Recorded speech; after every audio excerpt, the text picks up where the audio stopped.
Forewarned of an attack, but with the West apparently dithering, Russia launched its own propaganda offensive today.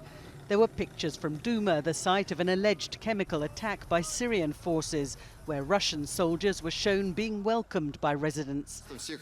Then an extraordinary press conference where a Russian general claimed Britain had staged the attack in Douma using local aid workers.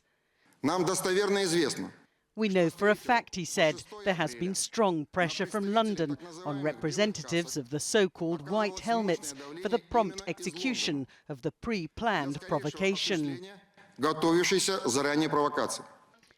At the UN, the claim sparked this angry response from Britain's ambassador.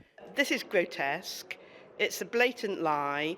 It's some of the worst piece of fake news we've yet seen from the Russia propaganda machine. But I would like to take this opportunity to state categorically to you, the world's press, that Britain has no involvement and would never have any involvement in the use of a chemical weapon. Earlier, at an emergency session, the US ambassador accused Russia of lying and covering up for the Syrian regime.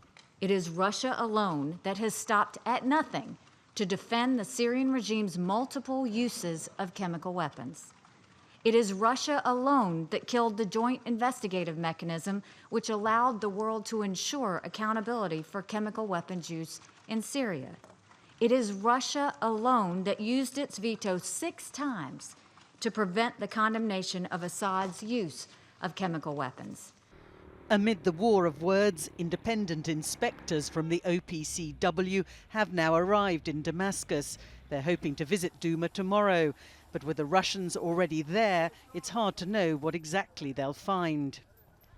Here, Jeremy Corbyn criticised Theresa May, claiming she was simply following the US, with no idea where its policy might lead. Well, she appears to be waiting for whatever Donald Trump decides to do, which I think is not a particularly positive message. It's better to work as hard as we can to prevent a further bombardment than to merely propose bombing, which could well extend the war. Stop the killing, stop the hate! Tonight, a few dozen protesters outside Downing Street had much the same message for the Prime Minister. Uncertainty in Washington as to when or even whether a military strike might be launched against Syria appears to have played into Russia's hands, allowing it to make all sorts of claims as to what really happened in Douma, including the suggestion that Britain might be involved, a suggestion that's caused real anger in government here. Libby Vina, News at 10, Westminster.